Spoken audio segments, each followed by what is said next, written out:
Welcome to Buddha at the Gas Pump. My name is Rick Archer. Buddha at the Gas Pump is an ongoing series of conversations with spiritually awakening people. We've done well over 600 of them now. And if this is new to you and you'd like to check out previous ones, please go to batgap.com, BATGAP, and look under the past interviews menu. This program is made possible through the support of appreciative listeners and viewers. So if you appreciate it and would like to help support it, there are PayPal buttons on the website, and there's also a page about alternatives to PayPal. My guest today is Mark Levitt. I've just spent the week listening to or reading all of Mark's 3 books, which I found very interesting and enjoyable and down to earth and yet really profound. So we'll talk about the content of those books during this interview. And Mark sent me a fairly long bio, but it's just basically the kind of stuff he's going to be talking about. So I'm just going to let him tell us about himself by way of introduction. So welcome, Mark. Thank you. Thank you, Rick. I appreciate that. And I think you're right about the introduction, because the way I introduced myself, or I present myself, is just as an ordinary person, just like everybody. I never had a teacher or a guru, never went to India, never even really got into any particular path except for what I read on my own. So the whole reason that I wrote the book was basically just for my own myths, because basically when I was growing up, I had my own myths. This is before the internet. We only had books to go by. So it's easy for someone to just blow everything up in your head to be something mythical and out of this world. I think that's the main thing is I always thought anything having to do with mysticism was out of this world. And that's why I really appreciated your comment about the book being down to earth. Yeah. Because that was my attempt. Well, you know, the subtitle of this show is I think I just said it, Conversations with Ordinary Spiritually Awakening People. And those words were carefully chosen. The word ordinary is very intentional, and spiritually awakening, as opposed to awakened, was very intentional. I love both of those for that same reason. Yeah. And the motivation is we don't want people to think that this is something where, you know, you're translucent or you're floating 5 feet off the ground or something, because then they'll feel like it's never possible for them. Absolutely. And I'm glad you said it. As a matter of fact, the second caption I had in my second book was a picture of a before and after my experience. And what I thought before was a picture. So in the one caption of me as before, as me just normal with a normal background.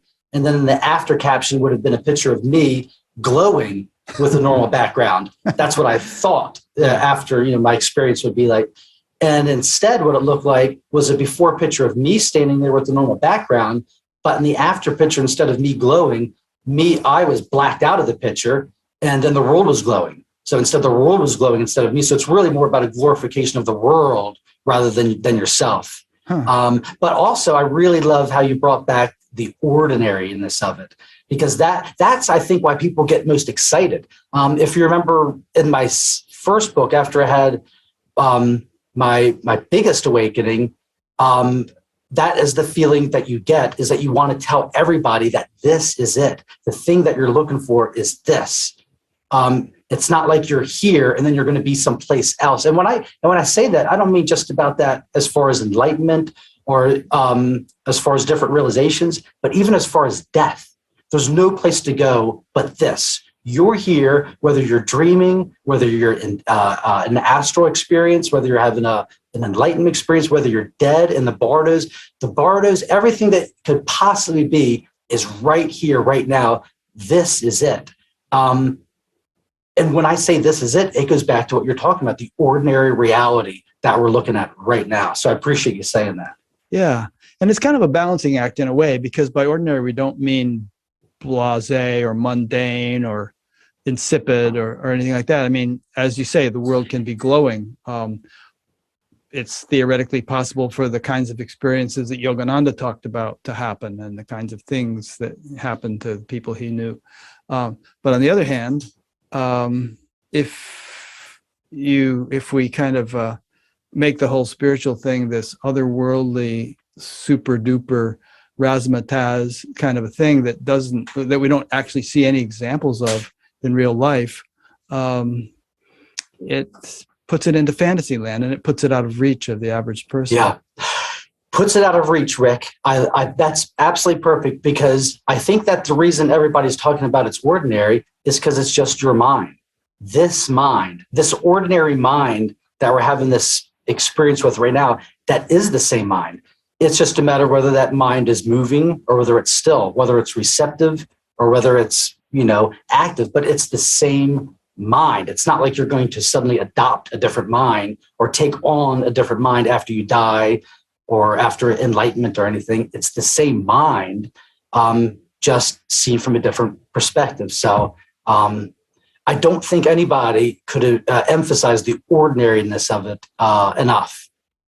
As a matter of fact, just recently, I've been starting to see that even all my ordinary childhood experiences, I'm starting to see how that everything in my life has been connected to this, to the point now I feel like to me, what's been in my mind most recently for the last couple of months is either the unborn or prior to birth.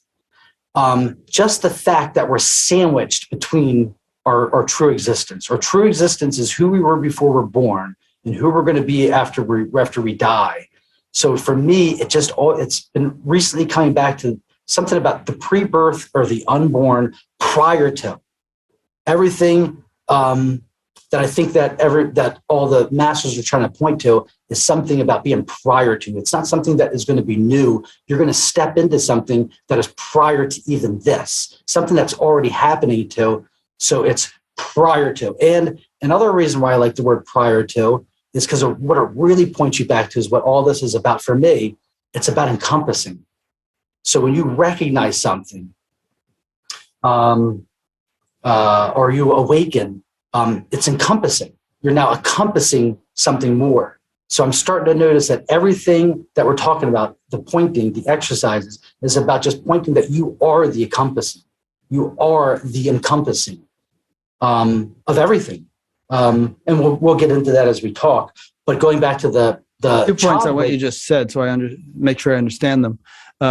So this thing about, what you are before you are born and after you die, I mean, you're that now as well. I mean, you don't. Yes. Obviously, there's what is that verse in the Gita? The unreal has no being, the real never ceases to be. So we're always that, but we just change bodies from time to time. Mm-hmm. But that's the underlying continuum. I like that. A perfect example. I'm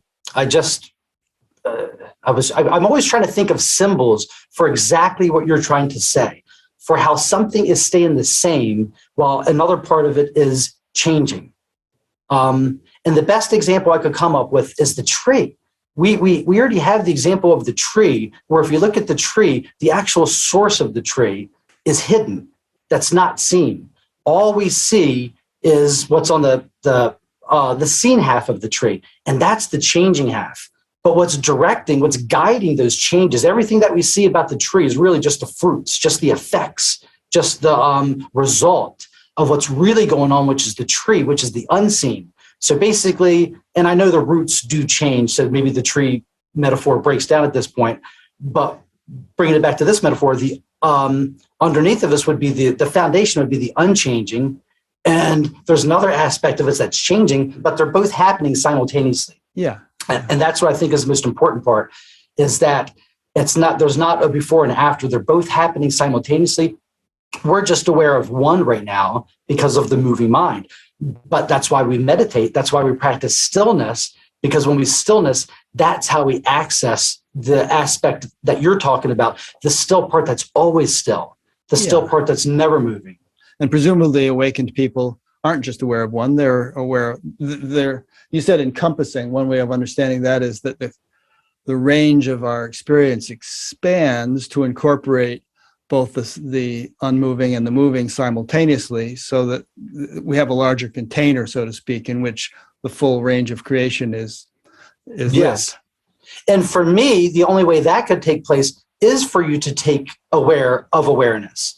it's by making yourself aware that awareness is taking place in the first place. That is what I mean by the backing up, just recognizing that awareness is actually happening. And once you start to become aware that awareness is actually happening, then you could see that all the things that awareness does, let's say like creating identities or creating thoughts or creating feelings of a meaning, that's something that you actually encompass. That's actually something that you're experiencing. You could experience the sense of I as attention. You could experience the sense of identification as a moving. You are the one, when you back up your perspective, to see all these movements or dynamics that are taking place in you. Why? Because you encompass them. That's the only reason you'd be able to see them is if you encompass them. And when you say backing up, I've heard you use that phrase a lot. I presume you mean that ordinarily the attention is outer directed, and we're just kind of not aware of what all is happening behind the scenes, so to speak, because we're always looking out. But what you're advocating or describing is a 180-degree turn of attention, where we become aware of the inner values and ultimately the innermost value, which is the self. And so we're kind of like, and then from that perspective, we see the whole range without being oblivious to 95% of it. Exactly. You're taking your actual perspective. Your actual perspective. This is the way I see it. Our actual perspective is further back. We have just focused from life, from everything we're trained to. And by the way, I don't think this is an accident. I think this is exactly the way it's supposed to be. I don't think there's anything going wrong. I think the nature of awareness is we are focused, and we're so focused on this that we start to identify with it because that's all you see. Yeah. With any situation, the more you back up, the more perspective you get. And I just think the human experience or just the living experience lends itself into being hyper-focused identification. I mean, putting it this way, it's a really intense trick that we pulled off. I don't know, I'm jumping all around here, but I want to talk about lucid dreaming for a second, since we are talking about awakening. When I used to go through a phase where I was practicing lucid dreaming a lot, you could get to a point where you can get too lucid, where you can get so lucid, you're like, well, this is silly. I'm just making things up. I might as well get up and daydream, because this is all this is. It loses the quality of a dream. You have to give up some of your lucidity to go back and actually have the lucid dream be lucid. Because like I said, if it's too lucid, you're seeing the scenes of what would be a dream, but you know it too much. And it's like, this is just me daydreaming. This is not a lucid dream. Like if I'm sit here and imagine to you, I'm going to imagine myself riding a horse. That's not a lucid dream. But that's how lucid the lucid dreams could get, is if you become too lucid. So I found out I had to give up some of my lucidity to experience the dream and find that balance without getting too swept up in the dream and forgetting. So I think that's what the human experience is we found ourselves too focused out of fun, out of sheer fun, out of wanting to do this in the first place. But just like with Alice in Wonderland, she sought nonsense more than anything. She craved it more than anything. I just want nonsense. I just want nonsense. And once that desire was satiated, no more nonsense. I'm ready to wake up. No more nonsense. And the desire just satiates itself, and you find yourself spontaneously wanting to read books or wanting to do that, or maybe meditate, attracted to stillness. But for me, it's all a natural process of winding down that takes us there naturally and effortlessly. Good. There are 2 or 3 threads in that I could pursue, but I think I'm going to let you get back to what you were trying to say a minute ago. You're beginning to get into something that happened in your childhood, some experiences. Okay, yeah. It's really just a sense, basically an overall sense that I feel like I've known this my whole life, basically, is what I'm trying to say. I could go back to memories where I'm, I guess, 3 or 4 years old, and actually playing with my mind and seeing how this works, seeing how choices work, like trying to beat my hand, trying to move my hand without thinking about it first. And realizing actually having, I didn't have the context of free will or choice, but that's what I was playing with. I was playing with to see if I had choices of free will. And I remember coming to the conclusion at, I don't know how old I was, but it was preschool age, that it doesn't matter whether free will, and like I said, I didn't have the words or the capacity to think free will, but whatever I was trying to play with to think if I had this thing that we call free agency, I remember thinking it doesn't matter. Because at the end, I was like, we have the appearance of it. That doesn't matter. So just make decisions on what you think is going to be the best thing. And then reality will present itself based on that, and just trust that. So even at a young age, I felt like I was trying to understand the gears and the mechanism of our mind and the experience of being alive. Little things like I always felt like we were being watched. Little things like I always felt like this was a dream world, and that we'd wake up, it would be like, oh yeah, that's right. And the feeling that I always had from that was, this time I don't want to forget. I always had this feeling is, this time I don't want to forget. But anyway, the only reason I bring that up is because these are all things that all of us have had, I think, our whole lives, and we just haven't thought about them. We've put them in a box of childhood fantasies or childhood thoughts. But really, that innocence, that beginner's mind has been with us from the beginning. And I think all of us have inklings to our childhood that will connect us to this, like I said, the pre-birth part, the unborn part. There's a part of us that we remember we were here before we were born. However you want to put that, reincarnation or not, that's not even relevant. Just the fact that you were prior to birth is this overall baseline. And that's what I want to talk about. That's really what I want to start talking about. Is what we're really talking about is aliveness and awakeness. And we have all these different experiences in our lifetime. We don't have to pontificate or read about mystics in the future. We actually have all these models right here for awakening in our daily experience. For example, every day we know what it's like to awaken. We know what it's like to come to be, to spontaneously rise and just find ourselves here. We know what it's like to awaken. We have that in our brains. We have that in our muscle memory. We know what's to be awake. I mean, because we wake up every morning. Exactly. Yes. Exactly. But for you, I don't know when you wake up, because you were like working in a sleep lab all night. That's true. I'm constantly waking up. I'm in a constant state of waking up and falling asleep. I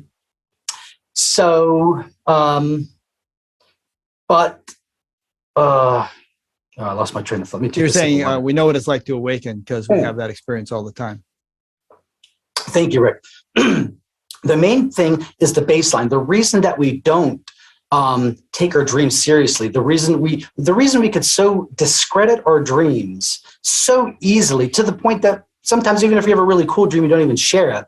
We could dismiss our dreams so easily, even if it's an emotional dream. Even if you had a dream that made you cry, you're going to be able to shrug that dream off.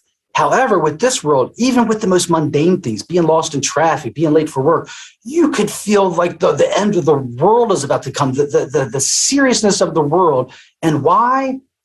Because we wake up to the same one every day. There's a sense of continuity. There's a sense of that one is not real because it is encompassed by a bigger one. We wake up out of that dream into a bigger dream. So now that therefore makes the other one not important. All right, so you're saying the nocturnal dreams are illusory, or we dismiss them as such, but we take the waking state to be real as compared to the nocturnal dreams, and yet that too is a dream, just a more concrete one. Is that what you're saying? And the reason I'm saying that, I'm not just saying it, death says it. We have death staring at our face as the new baseline.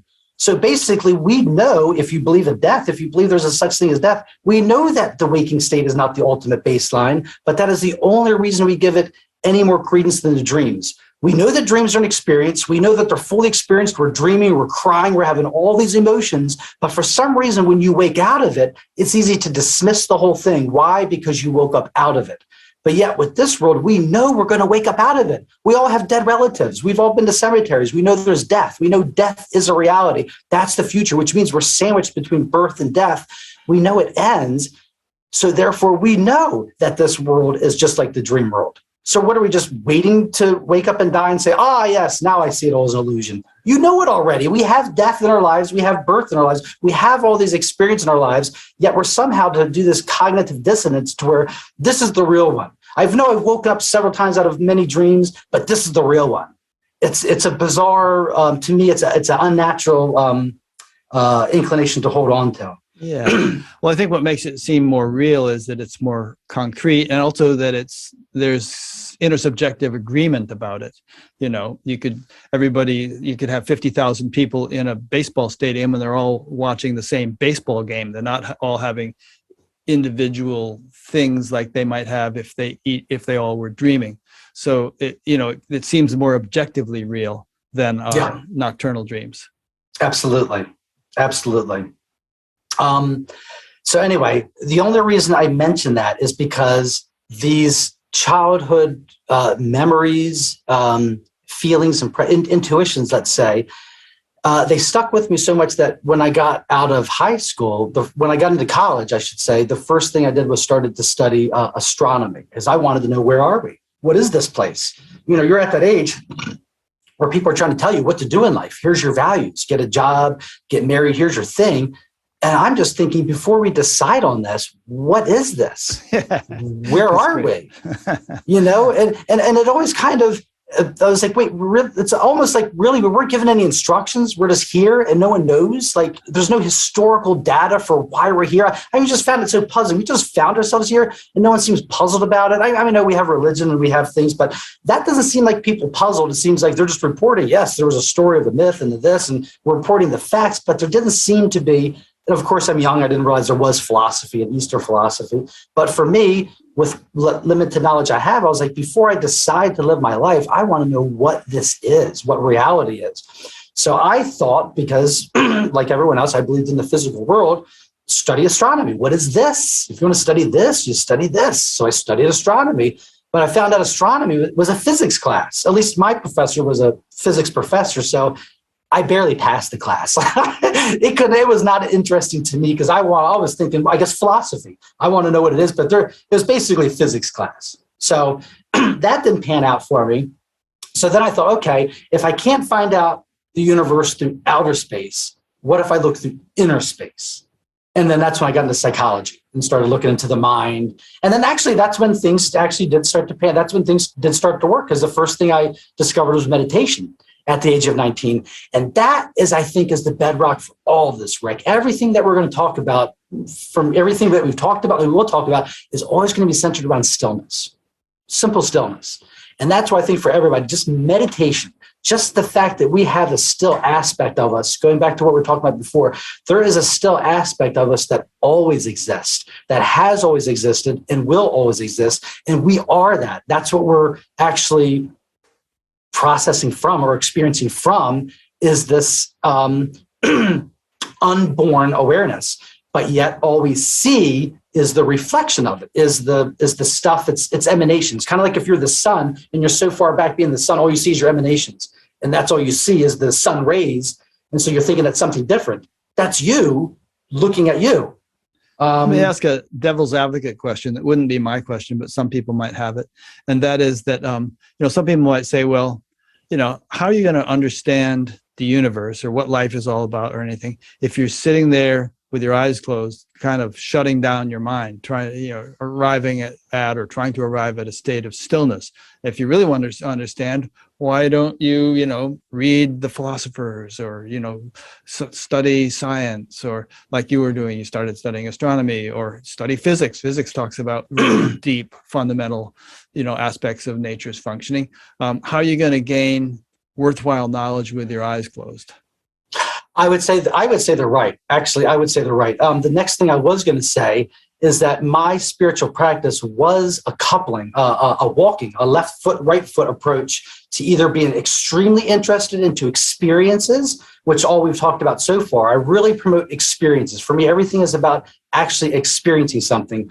So going back to what you're talking about, the person that values more of understanding and actual understanding is going to put experiences more in the subjective corner, which I totally get, because I did balance half my life. I was either really into experiences. When I say experiences, meditation, I got into Hemisync. I'm not sure people in your audience, I'm sure they're familiar with the Monroe Institute. Yeah, we should talk about that a little bit. In fact, some guy sent in a question about it already, but you continue. Right, well, actually, yeah, that's a perfect, I will get into that. I'll get into that right now. That's actually where we're going is, I got into basically what I realized is my mind is the playground. My mind is the reality. If you want to study reality, you have to study the mind. And I realized my mind is the playground. So all I did was just constantly study the mind. And so all these different tools would come in, like the Monroe Institute, these Hemisync tapes, out of body experiences, Salvia Divinorum, lucid dreaming, as I mentioned, all these powerful Salvia things. is a hallucinogen of some kind? It's more close. If you would consider ayahuasca hallucinogen, it's more like that. Okay. It's something that's experienced for 5 minutes and then it's done. But it would be basically like being dropped at the top of an ayahuasca experience for 5 minutes and then it's done. So it's not classified as hallucinogen, but generally speaking, yes. Yeah. Okay.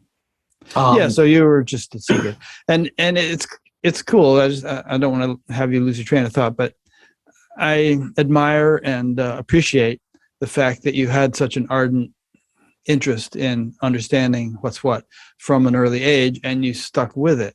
I think, like you said, why doesn't everybody have this interest? I mean, why do we just take for granted that, whatever we're told is the way it is, and we should just get a job and, live life and without really understanding what the heck we're here for. Why did we get here? What are we supposed to do? What's the ultimate goal of life? I mean, is it just, he who dies with the most toys wins, or what? It's interesting. Now I'm going through a phase where I'm looking at those people as actually being stronger than me, that they're actually stronger, because I'm starting to look at myself as like a baby now who couldn't handle anything. And that's why I sought out enlightenment. Like, we came into this for a reason, Rick. We explored this for a reason. We are unbounded, pure awareness. And out of our infinite freedom, this spontaneously manifesto where we can have these limits and these laws to where we can have this experience. And it's just ironic that once we find ourselves on this side, all we want to do is get back to spaciousness and no laws and no form and anything like that. So for me, I'm thinking, like, it's almost like you're ruining the dream. Like, you came in here to dream and you're ruining it by waking up. I mean, I know that's not true. I know that's natural that we do that. But I'm just looking now as people who are not just extremely brave and extremely brave, I guess is the best way I could say it. Yeah. And I suppose you're saying that because they have to go through life thinking that their fulfillment is actually going to come from the things that they experience outwardly. And in fact, those things are never ultimately gratifying or fulfilling. And so what a burden to carry. Whereas, we have sort of the cheat sheet of being able to tap into inner fulfillment, which is actually fulfilling. That's exactly it. And the outer stuff is more like icing on the cake. Yeah, that's exactly it. Thank you. You could not have said it better. But I don't want to forget your friend's question about the Monroe Institute, because go for it. Because that's where actually everything started. Everything started after the Monroe Institute. So leading up to the Monroe Institute, like I said, for my understanding, I was really interested in pretty much just Zen and Dzogchen. I don't have a lot of a wide variety of philosophy, Eastern philosophy. I was like a magnet. I knew exactly what I knew in Eastern philosophy, and I zeroed in on Zen specifically, and Dzogchen, which is just Tibetan Buddhism that's extremely close to Zen, just pretty much a mind-only school of Buddhism. So taking that into context, I discovered the Monroe Institute tapes. And basically, for anybody that doesn't know, it's a sound technology where they induce one frequency in one ear, a different frequency in another ear, and your brain has to make the difference between the two. So it creates a beat frequency or a binaural frequency, and it creates an experience based on whatever frequencies you're using. My wife used these every day for catnappers. When we had our daughter, we would put a super sleeper on for her every day. You could use it for meditation. You could use it for lucid dreaming. You could use it to quit smoking. They use these to die. For anybody who knows the Monroe Institute things, people use these tapes to go to what the Buddhists would call the bardos. In the Monroe Institute, they call them focus levels, but it's basically the after death where you get to do soul retrievals and all these different things. And I don't want to get too far off track, but basically... But you had some really cool experiences at them. And you described it in quite some detail in your book. You got really deep. I did. It was... okay, and you know what? I will get on that. I didn't want to get into it just because we have so much to cover, Rick. I feel bound by this 2 hour don't thing. Let me get you boxed into little corners when you have a big, broad picture of everything you want to cover. Yeah. I mean, But- you feel free to say, I don't want to talk about that. We don't have time. Let's keep going. Oh, no. I do. But wait, what was your specific question though? Well, just that I was impressed by, it made me feel like going there when I was reading your book, and Oh. the thing about the Monroe Institute and the kinds of experiences you were having were pretty cool. Yes. Okay. I'm glad you did stop me for that. And I will say that everybody's experience is going to be based on you because it's your mind. Just like if anybody has an ayahuasca experience, it's going to be different because it's your mind. All these things are your mind. And even Robert Monroe would say, these tapes are not the magic. Your mind is the magic. I was in a room, I was in a participant of 25 people. No one had the experiences I did because no one had the background I did. They had the experiences that were appropriate to them. But it's basically your mind coming undone, coming unfurled. But anyway, the reason I do want to value and point out what the Monroe Institute taught me was that everything's the imagination. Everything is the imagination. Kind of like what I said before about how whether you're dead or whether you're enlightened or whether you're not enlightened or whether you're dreaming, it's all the same mind. There's only one. I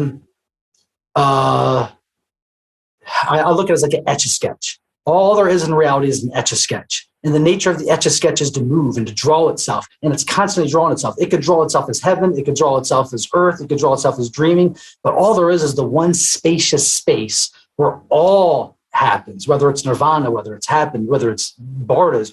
There's just this aware space that all these things are happening. And that the Monroe Institute, at least that's what I learned from my experience, that I was just awareness, and all these experiences were my mind.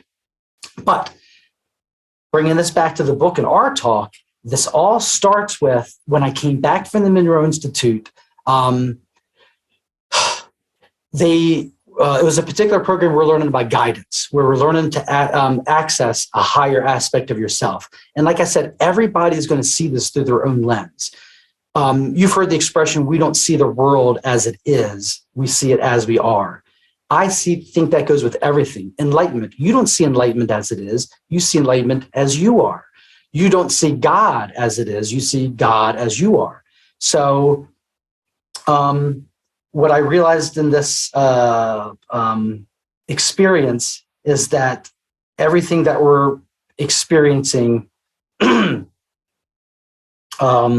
is based on our base. It's based on your heart. What your heart is, what your essence is, the way you actually experience the world, that's what you're going to attract to you. So for me, guidance was not a guide, not something external, but just guidance. It was me. There was just guidance. So some people would actually see a guide, maybe it was one of your old dogs or something like that. But for me, there was only guidance.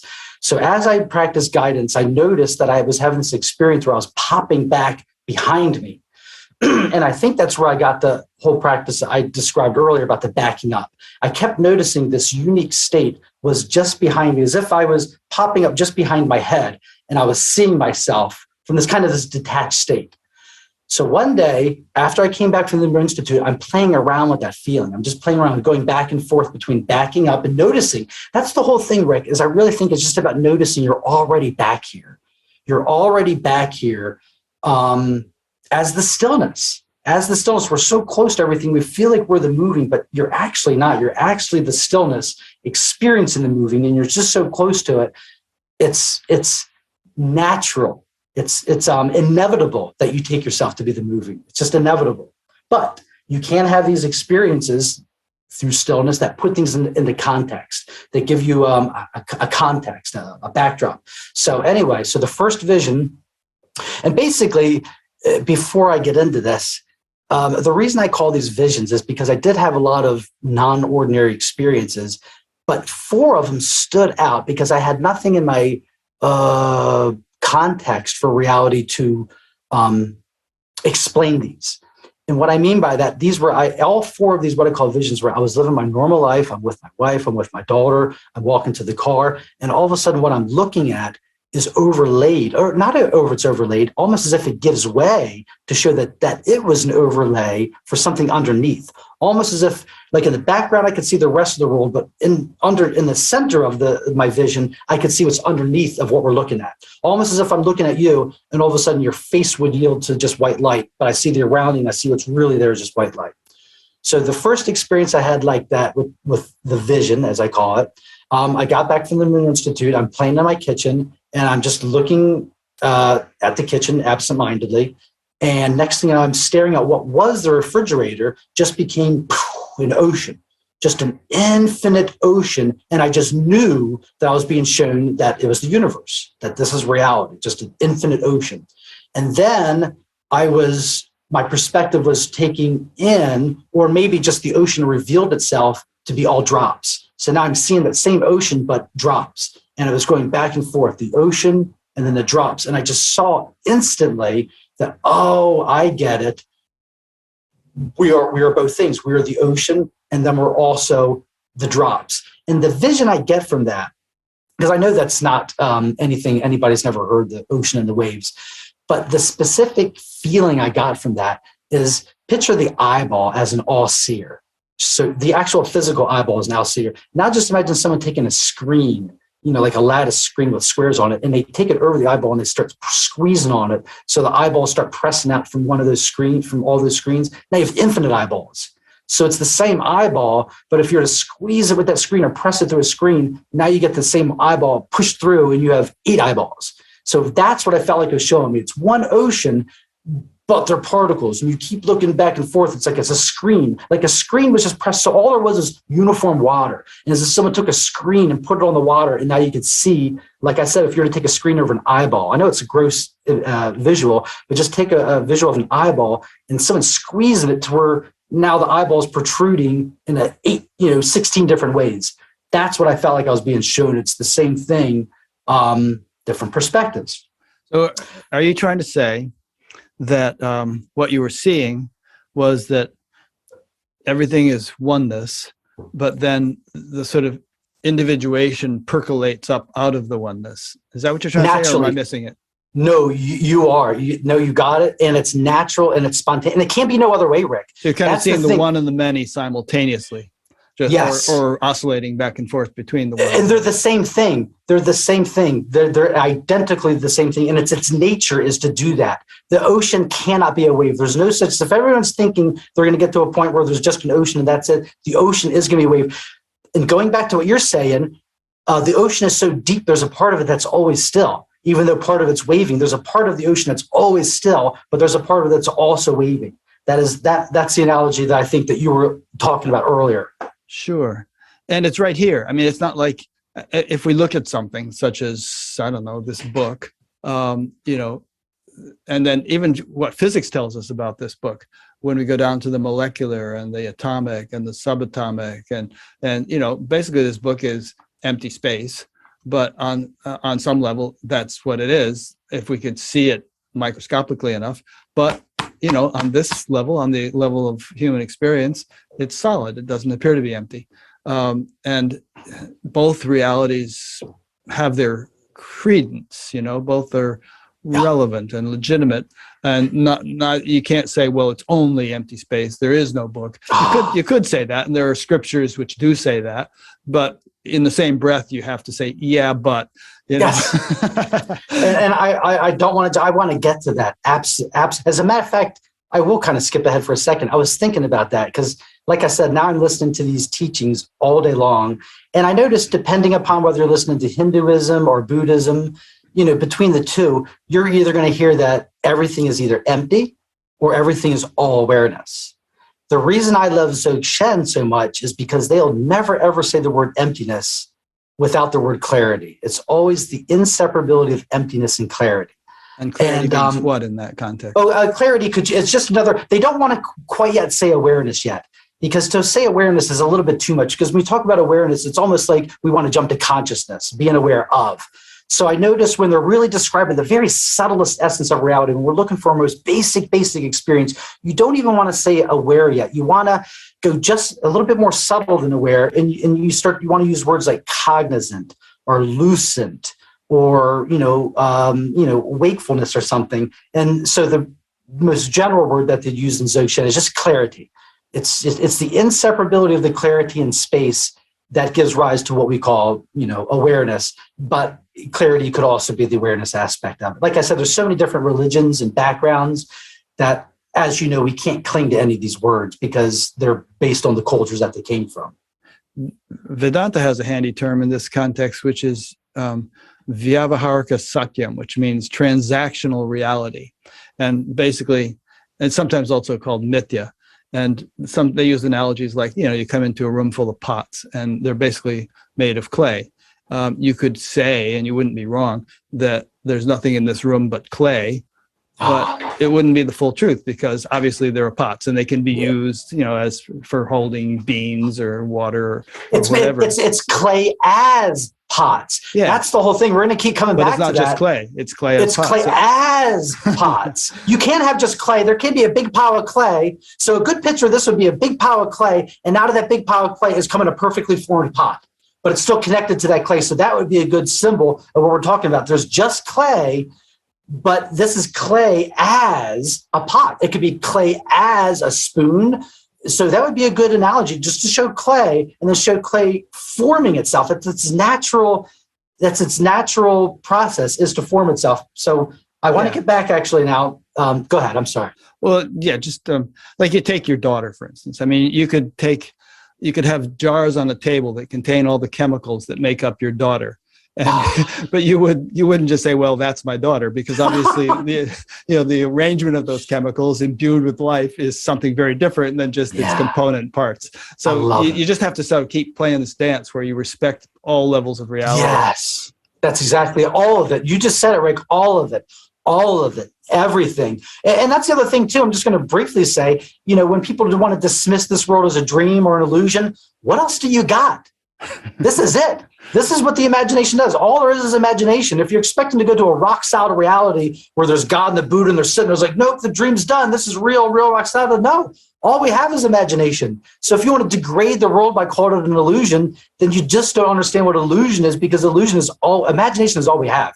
This is it. So illusory is not a denigrating thing to me. It's just more of an impersonal descriptive. I guess really we use it to describe a misperception. If we use the word illusion, because we're misperceiving what it is. But yeah, that's a good way of putting it. Just throw in one more quote and I'll be quiet and let you continue. Just since you used the word imagination, Shankara used a nice phrase, which he said, the intellect imagines duality for the sake of devotion. I love it. And I think in the Buddhists, that's what the Bodhisattva vow is. And I think all they're saying, all these personifications are our natural instinct. Because we're aware, we come down, we exist almost out of compassion. We're here almost out because we just can't help it. We just can't help it. It's inevitable. And what I mean by that is that in reality, all there is, as you said, just unbounded aliveness. There's space, and there's the inseparability of space and awareness, and that unboundedness of it expresses itself as freedom. So aware space version of freedom is activity. It's complete space that has the freedom to act and to move, and we are the activity. All we're experiencing is activity. Going back to the Etch-a-Sketch, just picture space as the Etch-a-Sketch itself, and the aware part of aware space as that little mover in the Etch-a-Sketch. It's the inseparability. It's always going to be moving. It's always going to be constantly painting pictures. So the aware space is always going to be showing pictures of whether it's heaven, whether it's hell, whether it's a dream. It has no choice but to move and show you something. Because that's its nature. It's energy. It's aliveness. It's not dead. It's alive, and there's space, the inseparability of the two. Boom, we have all this incredible freedom, all this incredible appearances. And as appearances, all we want to do is end them. All I want to do is stop the appearances. No more. I just want space. I just want empty space. You are empty space. Get in the freedom that you have. Yeah. I mean, that attitude implies that the universe is a mistake or an accident. And exactly. we should It's get inevitable. out of it as quickly as possible. And some people have that attitude, but I don't know. To me, that's sort of an insult to God. It's like, I agree. Like he didn't know what he was doing. And the absolutely. But I don't think that, and I know you don't either, that God didn't do anything. I think this is inevitable. And just the nature of what it is, it all takes place inevitably out of the nature of what it is, because what is it? It's awareness. All we're talking about is awareness. And once you acknowledge awareness, everything becomes inevitable. What is awareness? Awareness is to be aware. What is there to be aware of? There's nothing but awareness. So awareness has no choice but to become aware of itself. And that's why we riddle ourselves with a beginning and a big bang. There is no beginning. There is no beginning. There's awareness aware of itself. And because, now here's the other cool thing though. When I experienced this, when I saw this, I saw it as a sphere. So basically, the way I've gotten any of these visions is basically just contemplating my basic experience. Just always, what is this? What is my basic experience underneath everything? You could call it the mind, you could call it reality, you can call it the I, you can call it the self. But what is this? What is the basic experience? And as I looked for the basic experience, it shows itself as what you are prior to anything. And that's why we can't talk about it. That's why we have all these words to try to describe something that's impossible, because it's essence, because it's not actually real. We're here in the real of the externalized, but what we're talking about is pure essence. And so it's not actual, it's not externalized. We are the externalized. So what we do is we project. We can't help but to project. So all there is aware space. But when aware space becomes aware of itself, it basically, the way I saw it, is it invaginates on itself. So awareness actually implodes on itself like a black hole to become aware of itself. And what I noticed was, so all you have is aware space. And so when aware space contracts in itself, it's experienced externalized. So now you have awareness as individual lives. And now you have space as almost like a physical space. So the world that we're looking in, we call it space-time matter, but it's an externalization of what the real reality is, which is just pure aware space.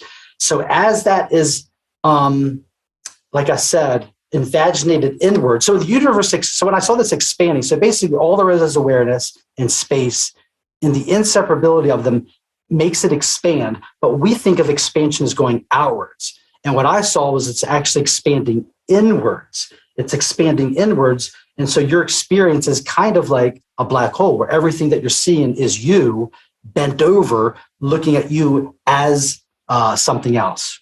And so what you were just saying there, if I understand, we were talking about this a little bit before we started the interview. Are you explaining there the sort of the mechanics of creation in terms of consciousness as the fundamental reality, becoming aware of itself and setting up a triune or threefold structure in so doing, and then this giving rise to material creation? Or were you actually just talking about something else just then? No, I think that is it. I think the essence is that, that basically it's inevitable because, yes, okay, to answer your question, I'd say the triune that you're talking about is inevitable because of the essence of what it is awareness, and the nature of it is to be attracted to itself. And out of that, you're naturally going to have an emergence of a third thing.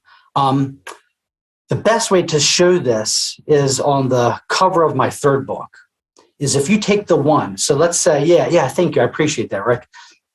Okay, so you have these sticks on your book. So if you imagine the stick as the one, so that all there is awareness. The nature of awareness is to become attracted to itself, so that stick would find itself bending towards itself. And as it's finding itself bending towards itself, that friction, that intensity of the attraction would spontaneously cause the fire from within that was already there for the stick to manifest as fire.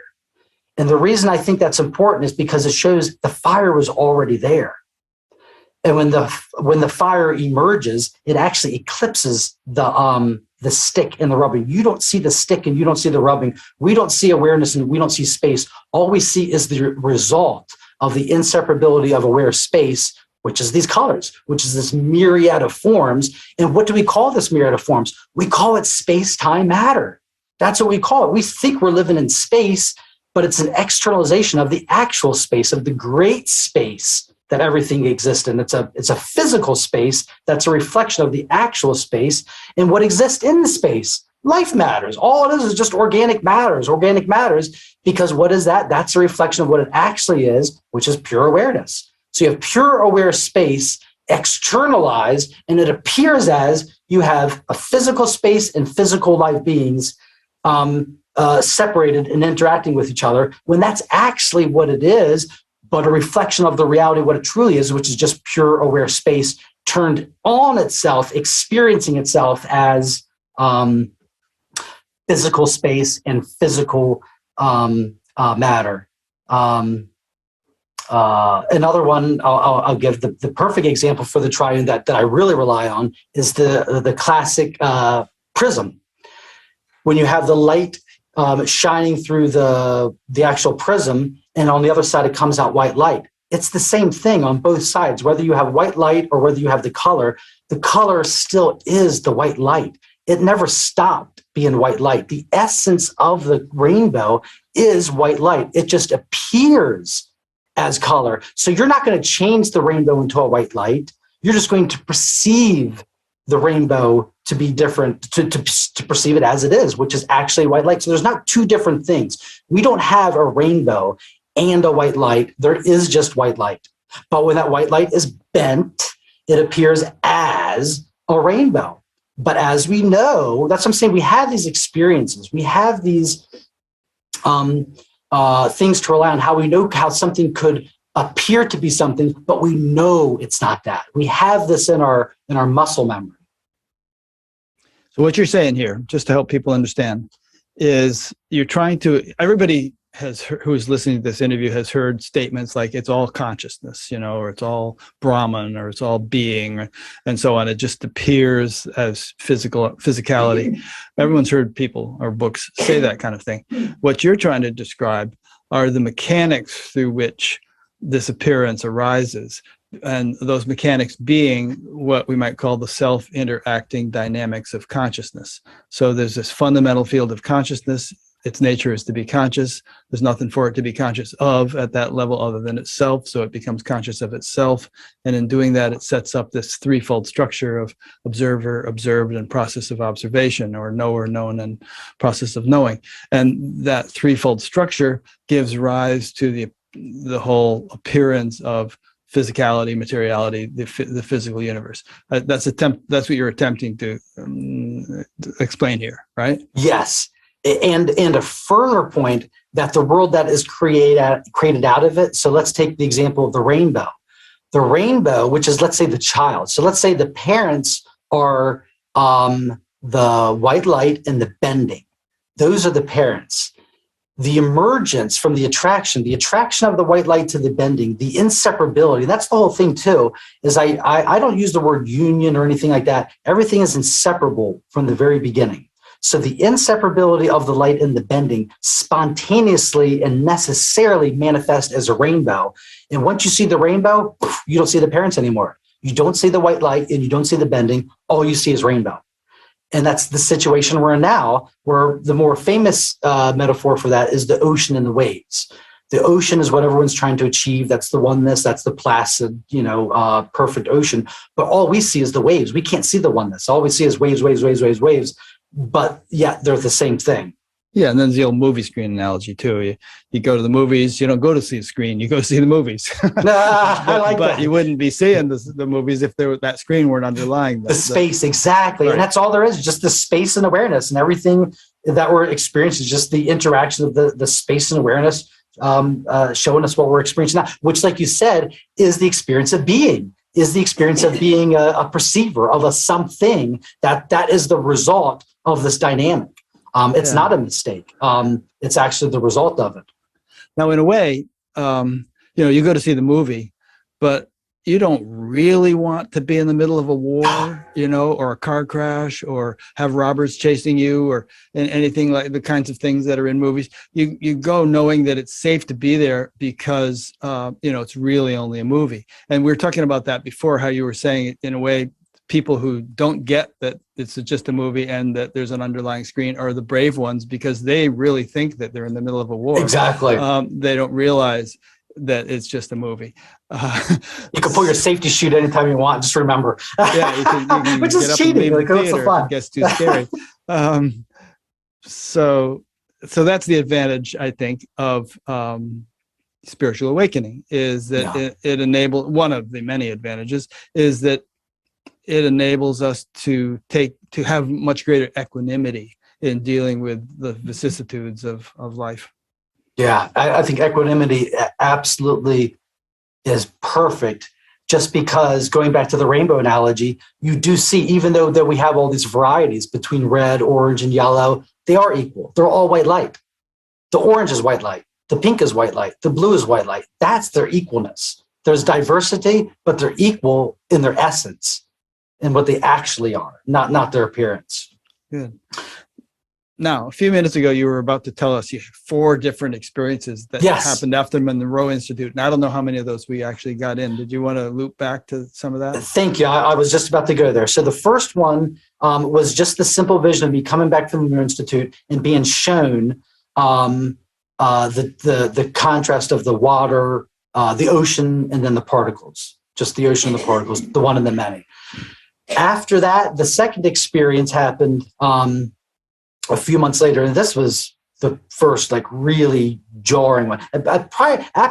Prior to this point in my life, any of the non-ordinary experiences I had, I could have just dismissed to meditations, or I was at the Monroe Institute, or I was doing a tape, and that could explain a non-ordinary experience. But the following experience I'm going to explain, there was no context for it. I wasn't meditating. I was in my living room playing the guitar to George Harrison's My Sweet Lord. And I was just feeling all this love and all this devotion to reality, just this upswelling of love to reality, and just feeling. And the song, anyone's listening to My Sweet Lord, it's a song about longing to be with God, and longing to be back with God. And why does it take so long? It's just this feeling of just longing. So I'm feeling this gratitude and this devotion to, God, reality, the supreme source, just feeling this incredible devotion and gratitude. And then right in the middle, I'm in the peak of this gratitude, this upswelling of joy. I heard a voice that spontaneously said, "Look behind you." And I did. As I'm playing my guitar, I looked behind me. But now when I look behind me, I'll see my wall. But in that moment, when I looked behind me, I saw the void. I didn't see behind me. There was absolutely nothing behind me. And in front of me was still the world, but the world was now at a distance. I don't know, just a few feet, but just enough to show that there was a gap between me and the world. And just the seeing of it, you recognize exactly what it is for what it is. You're staring at a screen. Just by backing it up, just by having what we see backed up, you say, oh my gosh, my living room and everything I've been seeing my whole life has just been a screen.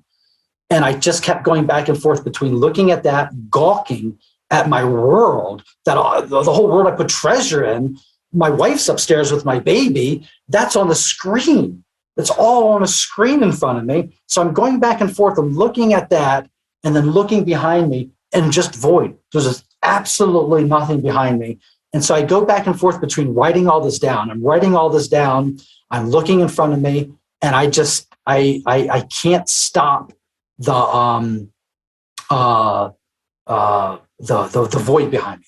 It's like there's a void always stuck behind our back. Like we're always experiencing the void. And now, actually, I want to go to the share screen thing we talked about, because in the second book cover, sure, I actually use something like that for the book cover to show that. So let me share the screen of what I mean by seeing behind me.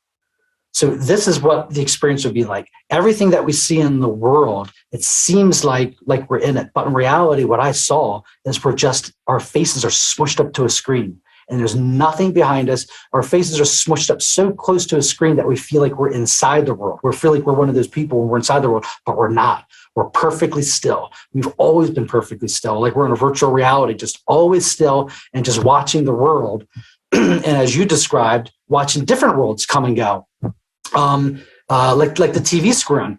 After you die, something different's going to pop up. Or when you go to sleep, something different pops up. When you if you go through a profound experience, if you go through any type of life change, your scene's going to change. Your world's going to change. You're going to introduce new characters into your life. You're going to draw new places into your life. As you change, your scene changes, your reality changes. Based on your heart, based on your essence. So as you change, your recognition, your perception, the way you see the world changes, your actual physical world changes because you're the creator of that world. So you're going to create different people, different essences, different vibrations, different scenes, different places, the whole different world based on your heart, your essence.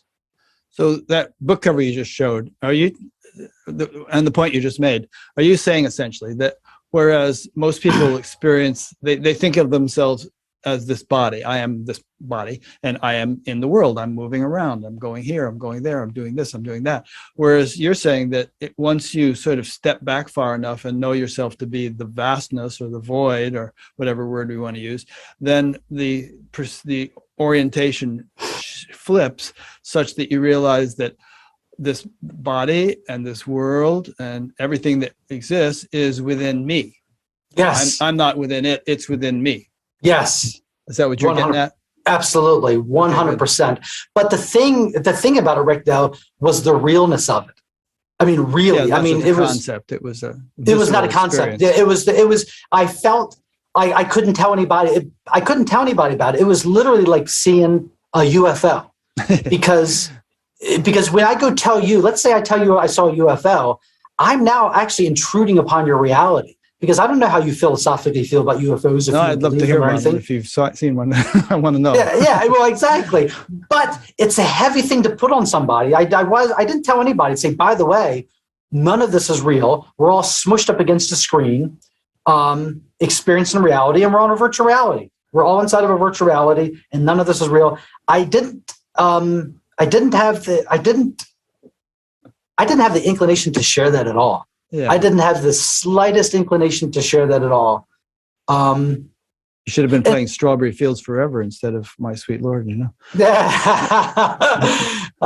Nothing is real, nothing to get hung about. But what it did is it just emphasized the void. The void. I just saw the void as my true home. I was like, oh my God, that's what we actually are. We really are the void. This is our reality. This is the unchanging. The unchanging is the void, and what we're seeing changes. And that was profound because that now shaped my practice to be based on that. And what I found was once I had that experience, when I started to look at the experience, I revisited the spiritual path, revisited all the books, the books I was reading, and I realized all the books, at least that I was reading, they're leading us towards death. They're leading us to kill ourselves. Now, we call that egolessness, or, they're trying to shrink your ego. But really what it feels like, it feels like you're being suffocated. It feels like what I described as like a suicide mission. When you practice spirituality and you want to yield yourself to more of what is and not try to insert yourself and try to move things or steer things or find yourself trying to control the world, it feels like suicide. To let yourself be, to let yourself be without, how do I say this? Reminding yourself that you are, or creating yourself every second by saying I am, and by am doing this. To not do that is to starve yourself. We don't realize that, but to keep this, and I don't even want to say the word facade, but to keep this appearance of you being limited, it takes a lot of work. You constantly have to talk to yourself. You constantly have to think about it. You constantly have to create what I call a stick man. The way I look at it is we create a stick man with our thoughts. I'm Mark, and there's an arm, and I like to do this. There's a leg. And the more thoughts you have mirroring each other, the more that stick man becomes real. And now he's got eyeballs, and now he's got a nose, and he's got the more of these thoughts that could come together that you're believing them, you're building a stick man. And all the practice is to stop building the stick man, to don't invest in the stick man, to trust the void, to trust the empty space, to trust your silence, to trust your stillness, and to stop building your thoughts, to stop continuing your thoughts of building this idea of, yes, I'm doing. So you're watching your thoughts and you're realizing I'm creating myself constantly. I'm in my head, constantly creating myself with, I wish I did this. I wish I did that. I'm doing this. And what I found was the suicide mission was to stop all that, basically to go backwards and to not put all that energy into creating a sense of self, and to let it, to feel free to just let it hang in space, to just be without you trying to pin it down and hold it and maintain it, to maintain it. Yeah. What comes to mind as you say that is those couple of verses in the Yoga Sutras where, I mean, what you're saying essentially is that there's a constant state of excitation which keeps us manifest, which keeps us individuated. And those verses in the Yoga Sutras are, the second verse in the first chapter is yoga, which means just basically union or falling back into the void. Yoga is the cessation of those fluctuations. It's the settling down or quietening down of those fluctuations. That's the second verse. Then the third verse is, then you rest in the self. I love it. I've never heard that, but I love it. And that just reminds me, okay, now you're getting to what was the essence of my understanding. So remember I said I had two different, I was doing two different things. One, I was working with actual experiences, whether they be meditation, Monroe Institute, lucid dreaming, some type of actual experiences. And the other part was understanding. The part that I was doing the understanding on was the Buddhist part. So it's a lot about death, everything, the Tibetan Book of the Dead, where the Buddhists look at life as a preparation for death. So, and also the Monroe Institute does. So all of my experiences at the Monroe Institute or with Buddhism, or even when I was a childhood, knowing that death would be the next baseline, that we think that waking is the real baseline. I knew that death was the actual baseline, and this was a dream to death. So you have a dream, then you have waking, then you have death. That's just a baseline to waking, just like waking is a baseline to dreaming. So I knew that death was the bigger baseline, the more encompassing baseline of what we come from. So my attitude, of all the sutras, of everything that I read, the reason I like Dzogchen was there was one particular sutra, that one sentence, and it just stuck out. It's called The King That Created Everything. So the king that created everything is the supreme source, and the supreme source is the mind. And so basically the highest essence is to recognize that all there is mind. And anything that exists is imaginations of the mind. So therefore, whatever you see, you have to recognize it as an emanation of you as mind. So basically the practice, the practice for death is to acknowledge this, to acknowledge what you truly are is awareness. So upon death, that when you get the visions, when you're swept up into the bardas and all the visions appear themselves, and you're going to get seduced by all the different things that could be, hey, come over to this barda and we'll show you the secret to the universe. Come over here and we'll do this. Whatever the thing is. There's a bunch of recruiters there on the other side. Yeah, it's seducers. Like a job yes, fair.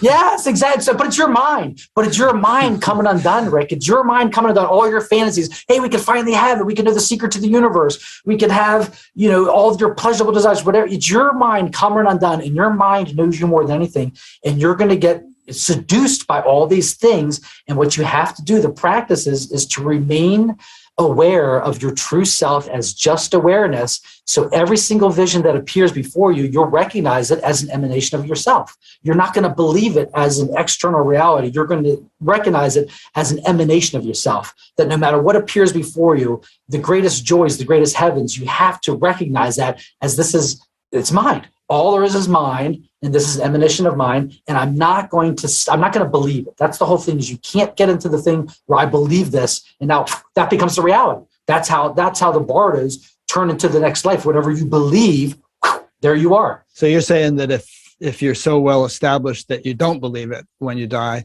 then you won't be reborn? Is that the idea? I think so. And I don't know that for sure. It could be. I'll go back and forth on this.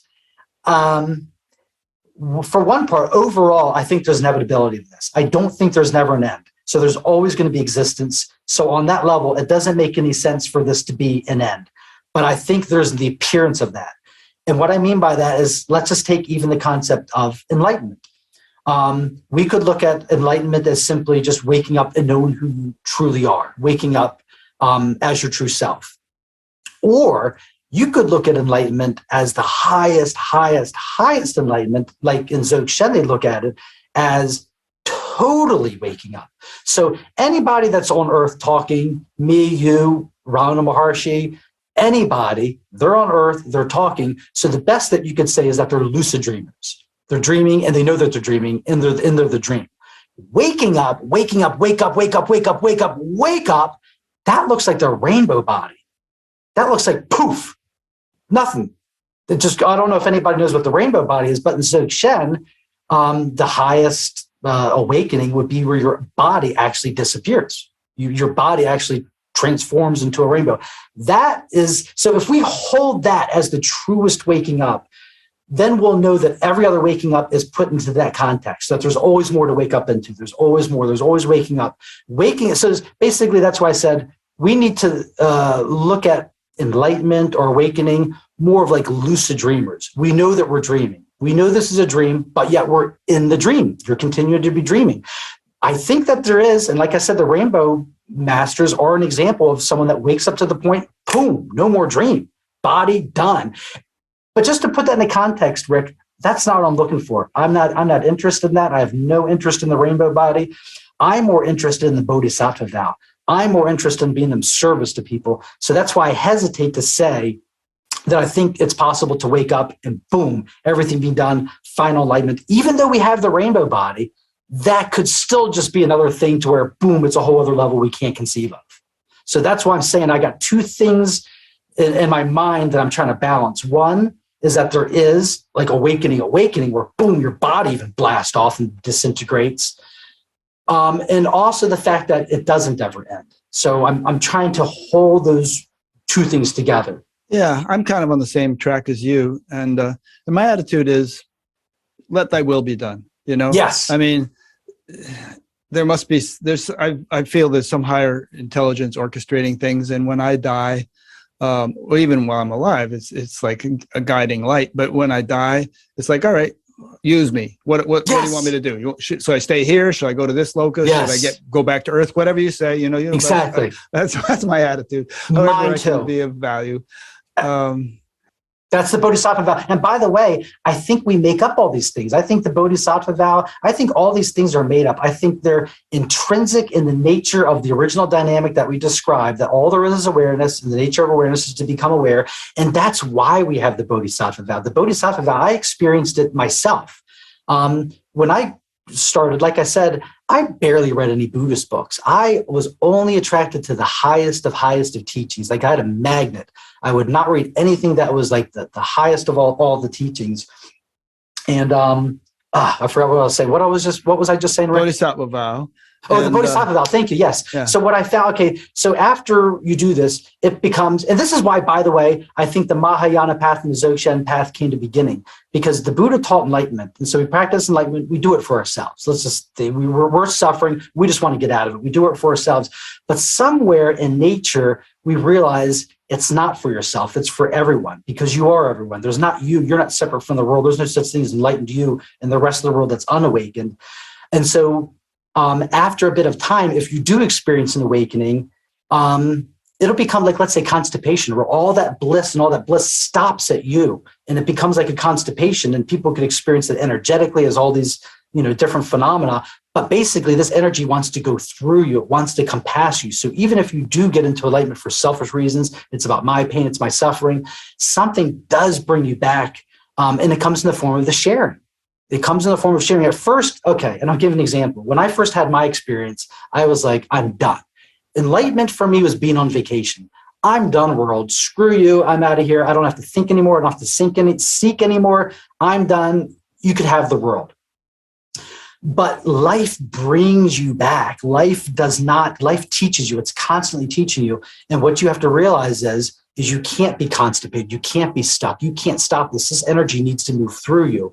And so what you find out is that you want to share just spontaneously. This thing comes out and you want to share. You want to give of yourself. And the only thing that we have to give of ourselves is our essence of what we have. And so that's why I think the Bodhisattva vow is something spontaneous. It's something that spontaneously that happens, because historically, let's say people that did get enlightened, after a certain period of time, they do go back. They do want to come back and help people, because they realize that's natural. That's all we're doing. And to do that would be, like I said, a form of a constipation where you're just blocking. Because basically all there is just joy going through you and going through you. And you have to get out of the way basically, because you're like a tube, you're supposed to just be a tube as a catalyst for this energy to go through you. But if you don't have that essence of the Bodhisattva Tao, it's more, like I said, of a constipation where you're just experiencing all this bliss. And like I said, I'm making an ugly face now because that bliss could just feel like too much energy, almost just too much of a good thing. Well, you say if you get enlightened for selfish reasons, I don't think you can get enlightened. And of course, there's a whole thing of there's no you which gets enlightened, but you can't get enlightened if there's selfishness there. Yeah. And what you were saying reminded me of the 23rd Psalm. My cup runneth over. When the cup isn't full, there's this craving. I gotta fill my cup. But then once it's full, then it's sort of like, all right, it can't get any fuller, so it naturally spills over and begins to bless the world. I love it. I love it. That is it. And by the way, you remind me of something else that I keep wanting to emphasize, how I think all this is natural. Everything is natural, and the way I see the world is, you remember the TV show Fantasy Island? Yeah. I remember it mainly because is that the one where that little guy kept saying, tattoo, deplane? Yes. Right. Okay, good. I'm glad you don't remember, because it gives me the opportunity to explain it for people that weren't. I never watched it. I'd see that and I'd turn the channel. Oh my gosh. Okay. I loved it. I'm not offended. So Fantasy Island, that's actually a really good plot. I think Fantasy Island is a metaphor for Earth, samsara, life. It's a metaphor for it. Basically what Fantasy Island is, it's an island that you go to and you get your fantasies fulfilled. Just like I said, Alice in Wonderland, she had a fantasy. I just want nonsense. I just want nonsense. You have this fantasy of what nonsense is going to be like, and this will fulfill me, and this desire will fulfill me. So you go to Fantasy Island, and they give you your fantasy. They provide your fantasy. But the show's a very dark show. So by the end of the show, you realize, I was like, oh my God, I got my fantasy, but it wasn't what I wanted. It created a whole bunch of different circumstances. And now by the end of it, now I fantasize for something different. And that is, I think, what Earth is. You come here with a certain fantasy. I want this. I want this. Love is the answer to everything. I just want to have romantic love. Then you come here, and by the end of it, it's like, no, that's not it. Now I just want enlightenment. And that's what we keep doing. Life after life is just like Fantasy Island over and over again. This will be it. Now I want this. And that thing is going to beget another desire. And the satiation of that desire is going to beget another desire. And I'm not saying this in a bad way, because I think it's evolution. I think it's natural, but it's natural that we learn and we recognize, and you do get to a certain point that you, like in Alice in Wonderland, you do want to wake up. You've satiated the desire for the nonsense and you want to wake up. And that's when you spontaneously attract teachers into your life, the books, the teachings. Your teacher, whatever it is, what philosophy or book, it's your essence. You bring in whatever teacher into your life, whether it be a book or a teacher, of your essence. You're guiding, your inner guide is attracting you to an external guide that's going to guide you. But you're attracted to Buddhism for a reason, because that's in your essence. You're attracted to, whatever you're attracted to, because that's in your essence. And that is going to now be your guide. The external book is going to be your guide, but it's actually you externalizing it, because that is your essence. That's what you're resonating with. Go ahead. No, I was just gonna. So you said something about naturalness. You used that word, and a lot of people say, well, you should stop desiring, you should kill desires, and this and that. I think people are at different levels, and I think it's natural for people to have desires, and in a way, you could think of desires as stepping stones of progress. They're not gonna get you where you think they are, in a way, although it's nice to have a good home and nice food and a happy family and all that stuff, but ultimately we're looking for that sort of infinite fulfillment which resides in our essence. And so none of these things are going to be ultimately fulfilling, but like I said before, they're icing on the cake. You can have what we might call 200% of life, where if you're just going after the 100% outer stuff, you're never going to be fulfilled. But if there's a balance, like you said earlier, left, right, you were saying that with regard to knowledge and experience, but it can also be thought of in terms of fulfilling our desires in the outer life. Well, I think I'll get my PhD, and now I want to, write win a Nobel Prize or whatever. And at the same time, you're developing your inner life. Then you can have that fullness of both, if that is your dharma, if that is your natural tendency. I mean, some people are just happy, I'll just go live in a cave and that'll be fine for me. Good, that's good for them. But I don't think anyone can be ultimately fulfilled unless they're developing both. Perfect. And I'm glad, by the way, I'm really glad you said that about desire, because I think desire, I don't look at desire as a bad thing. I know even in Buddhism, you could read it, interpret it. That's our downfall. But I look at desire as the original dynamic. It's simply attraction. Desire is inevitable because why? What is this world? It's a reflection of the actual world, which is just awareness attracted to itself. So this whole world that we're experiencing in is it's born from attraction. Attraction is the mother.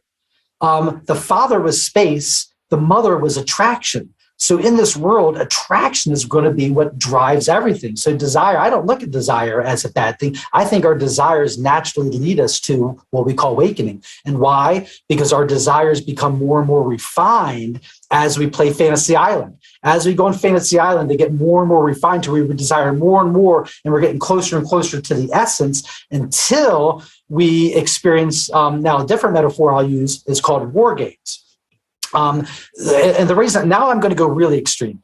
What I'm going to describe to you now, you're probably going to balk at and say, wait a second, people shouldn't be doing this. This was just the stage I had to go through that was necessary. I don't experience this now, but this is a stage I had to go through. And it goes back to what you're talking about, desiring. And all of a sudden I realized my biggest desire, the only desire, all of my desires got whittled down to one desire. One last big desire that I desired more than anything in the world. All of my desire was focused on having one last desire. And that desire was to have no more desires. I wanted that more than anything. I was so sick of myself, Rick. I was so sick of my mind. I was so sick of the moving. I was so sick of the constant I this, I that, the moving. I was done. That's what I sought. I sought to have no more seeking. And that's what I realized. That's what I call the suicide mission. When you just realize that the seeking that I'm seeking is to have no seeking. I want that more than anything, just to be done. Okay, so anyway, that gets back to the war games. So what I realized was that what's going on earth is all of us are one permutation. And like I said, all these experiences that was happening, I was out in the mountains. So I'm out in nature every day, and nature's teaching me, and I'm looking at the leaves, and I'm seeing how nature is the same and it's different. You look at the leaves, every leaf is the same, but each one is different. So there's all these permutations of life where nature's trying itself in every single way, every single permutation. It's trying this, it's trying that. And what's the best way? What works? This works, that works. We're doing that too as people. Everybody, without a choice, spontaneously, we're going out in the world. This is the best way to live. You need to be doing this. This is the best way to do it. This is what we should be doing. We should be exercising more. We should be vegetarians. We should be Buddhists, whatever it is. We have a thing of this is the way we should be doing it. And going back to the war games analogy, as I just realized, right? I'm sorry. Let me go back to that. Another movie. So there was a movie called War Games where the plot was about the United States government created a computer program to work out every single simulation of a nuclear war, how we could win a nuclear war with Russia. So they developed a program. It was a simulation how we could work out every single possibility until we work out a winnable solution, how we could win a nuclear war with Russia. So by the end of the movie, the moral of the story was the only way you could play, the only simulation, the only configuration of all the configurations that work, none of them work except for one configuration. Don't play the game at all. Yeah. It's the only way. And that's what I meant by the suicide mission. I realized any movement, anything, any desire whatsoever, I was just sick of it. The way I looked at it was everybody was trying to rule the world in their own way. I want to rule it by making it more Democrat. I want to make it by making it more vegetarian. I want to make it whatever you're trying to rule the world. And what I just realized, I'm not any different than anybody. Me pushing non-duality or enlightenment or anything, me favoring anything and thinking any way, one way is better than any way. It's no different than any way. And I just wanted out. I just wanted out from the whole dynamic. So basically what I realized is we could either try to rule the world or we could train our minds so we could live in a world that's ruled by anybody. And to me, I found that more advantageous, that really I have my mind here. And that's what I could work with. And I'm not going to be dependent upon conditions of the world. The conditions of the world could be whatever they want. I can't be dependent upon the conditions. I have to stick with the one thing that I could practice, which is the one thing that's beyond all conditions. And that's when I realized that the War Games analogy was just not the play at all, just not the play at all. And what I mean by that, and that's why I'm saying when I say that, I could see how somebody would say it as, you're not participating in life, you're blocking, or you're getting out. It was basically just me not believing in any of my beliefs anymore.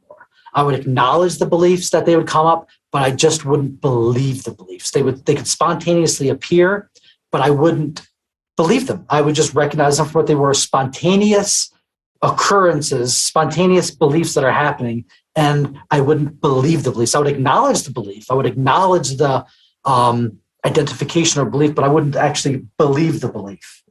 What you're saying reminds me of that analogy of it's easier to put shoes on than it is to pave the earth with leather.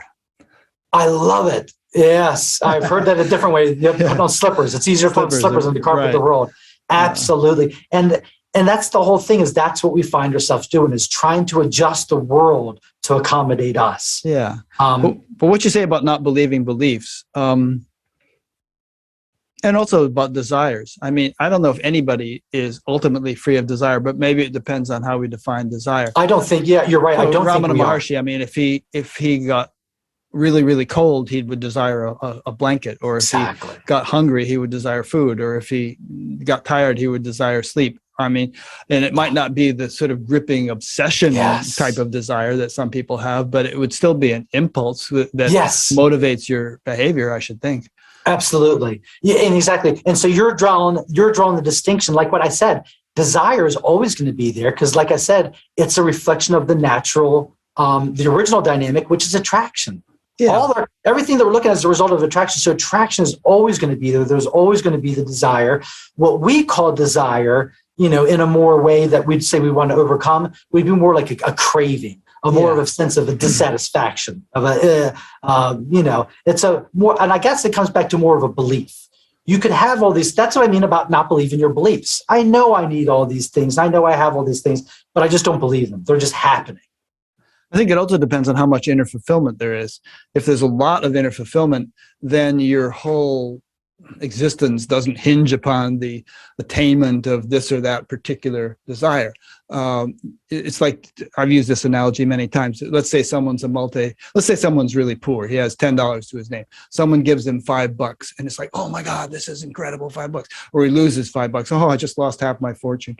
It really throws him one way or the other. But if a person is a multimillionaire, he can gain or lose. I read an article a few weeks ago about this guy who's a multi-billionaire, and he's up and down millions of dollars every day. He's like 80 something years old. He sits there from 12 hours a day playing the stock market. But it doesn't really rock his world that much because there's such a foundation. So if we're really if the cup is full, if we're really fulfilled, then the desires, the attainment of them, the lack of attainment of them, they're just ripples on the surface. I love it. That's an absolutely perfect way to put it. Because basically, that's another thing I've noticed too, is as you go through life, recognize it, more and more recognition, you just realize it's the same thing. It just goes from gross to subtle. Like everything that, let's say, my wife is dealing with in her practice, I'm also dealing with just on, let's say, a more subtle level. There's not a single thing that anybody in the world that could describe whatever they're going through. I could relate to every bit of it, even if it's just on more of a subtle level. It's always the same thing. It's just getting more and more refined. And that's natural. That's where we're being guided, I feel like we're being funneled. I feel like life is a natural mechanism that was wound up, and we're just having the unwinding, and it's just natural, and everything that's happening is spontaneous and natural. And it can be trusted. I think that's the main thing, is that we can trust whatever's happening, so we could surrender to it. The most important thing for me of anything, for people who are listening, is the surrendering part. I don't think there's anything more essential as far as a practice, as far as a philosophy, as far as a way of life, of just surrendering, which is just not to hold on. Simple as that. Surrendering is not anything more deeper, more profound than just not holding on from that deep trust, from the essence of your experience. And that's why I treasure experience so much, because that is your essence. That's what everything is to be based on, is your actual experience of your mind. and that we should just always try to bring our attention back to our mind. And by the way, I never even got to the biggest vision. So let me, unless you have something to ask. No. There's always things I could get off. You go ahead. No, I just realized I looked at my notes. I was like, wait, I haven't even told the big story. So, but let me make a segue. So from this, so basically what I'm talking about now is the surrendering, is the recognizing that what you are, and the surrendering to, so getting back to the story. So after I had that profound experience of seeing behind me, I saw that I was nothing. So I definitely saw that I was nothing, but yet still the world continued. So now the next phase of my life was continuing in this world when I saw for a fact that it's just the void. There's nothing but void, and we're just appearances on a screen, but yet my world continues. So now my world continued where this undeniable reality, but now I'm faced with, like I said, in the world where I have my daughter and I have work and I have all these things, and I'm starting to contemplate the relationship between the one and the many. I'm looking at my daughter and like, how am I not aware of her thoughts? If I'm the one, if I'm everything, how am I pulling this off that I'm not aware of her thoughts? And I became obsessed with this for a long time, just studying the nature of reality of how could we do this? How could we pull this off to where I know that I'm nothing? Here's a good analogy for you. You know, I have a light bulb here and there's a refrigerator in the other room, and they're both running on the same electricity, but the light bulb doesn't know what the refrigerator is thinking. Ah, wow. That is beautiful. I love it. Kind of like our bodies with the brain and the heart and the lungs and everything. Yeah. So it was kind of poetic because the actual experience actually happened with my daughter sitting on my lap. So one day I come home from work, and I'm sitting on the back deck staring at the mountains with my daughter on my lap, and I'm sitting there just innocently looking at her like, wow, it's so weird how I'm not privy to your thoughts. Like I know I'm everything, but I'm looking at you and I have no idea, what's going on in your mind. And all of a sudden, as I'm in the middle of this contemplation, because like we're always being shown everything. That's what I'm saying. We're always being taught. We're always being shown. And in the next second, my whole perspective switched, and I was seeing from behind my daughter's eyes. I was no longer seeing from my eyes. I was seeing from her eyes. And as I was seeing from her eyes, I don't know if it's because of, what's going on in her mind, but it was just quiet, spacious. And then from there, it backed up even further to where I saw that I was not just behind her eyes, but I was actually behind every single eye in reality. And that's the book cover. But you still didn't know everybody's thoughts. Not at all. Not a single thought, because when you're experiencing everything at once, none of it is individual. None of it it's in the context of what it is. It's everything at once. So in order for you to have individual experiences, like I said, that focus is going to have to come down. Here, let me pull up my book cover again. So this is basically what I saw in my diamond vision. I backed up and saw that I was the eye behind all those eyes, but you don't see it really as detailed as that, because in order to do that, you'd have to focus on to come to that. You're just broadly coming back and seeing from an impersonal perspective that you're the awareness behind all that. The noticing all that, this is being created, like all this stuff, that's being created within that sphere. That's being created within that sphere. That's being created within that sphere. It's basically all of your thoughts and your imagination are creating this thing. So when I'm seeing that, I'm experiencing it as the whole. So all the little things, you got to think, this is all made from specifics, colors and shapes and things like that. So you're not experiencing like that as the whole. So you're seeing everything all at the same time, but not every single little one individually. Because in order to do that, you have to focus on the one. Otherwise, be omniscient, and for that, and human bodies are not capable of it. I mean, sure, we're all the same consciousness, but we're not all the same perceptual apparatus. Yes, exactly. And that's what I was shown. And that's why I thought it was so beautiful and poetic that the answer that I got was, it showed me. It didn't tell me, it showed me that you are everything. And that's when I started to realize that's why we have these folds, that folding of awareness that came from the initial attraction to itself.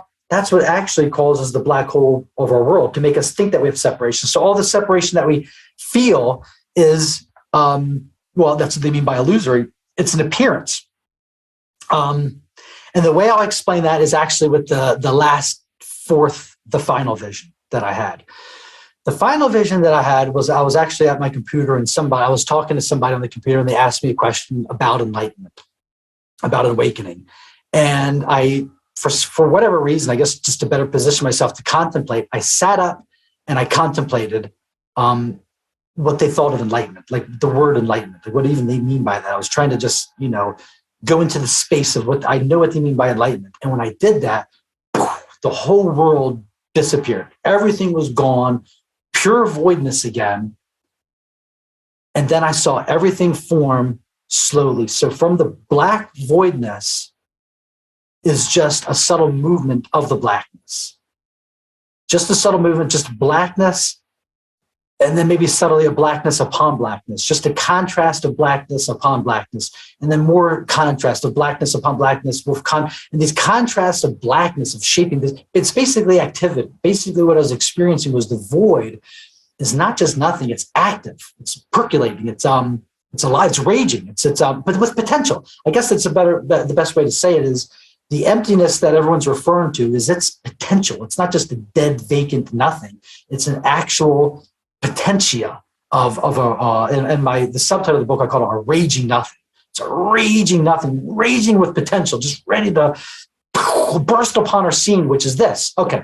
The way physics puts it, by the way, is that there's more potential energy in a cubic centimeter of empty space than there is in the whole expressed manifest universe. Wow. Oh, that's powerful. That is true. And that's another thing too, is I experienced that the whole universe, everything in reality, it's not big. I experienced it's a tiny sphere. It's the tiniest little, and to even say it's tiny is not correct, but it's basically imploding. It's basically I don't know. I don't want to get out on the weeds on that. But so from the voidness, as I was seeing the shuffling, so the shuffling of the blackness, because blackness upon blackness, until the contrast could form, I guess what we would see is like browns or grays or some type of forms of shadows. And from that, I noticed the churning of the movement was turning into shapes and then colors.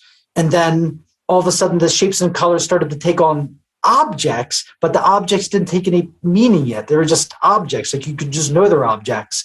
And then finally, boom, okay, there's objects, and now these objects are taking meaning. There's clothes. And all of a sudden, the clothes in the closet, these clothes are in the closet. Oh, there's clothes in the closet. There's your daughter's closet. You're in your daughter's room. You're in a person. And you were not a person a second ago. And I was seeing all that.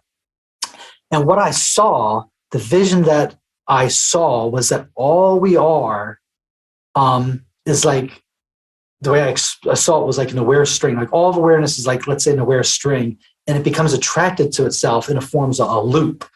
And again, I'll go back to in my book to show. Oops, let me go back here. I'm trying to do the share screen. Is that the stick you're going to show us?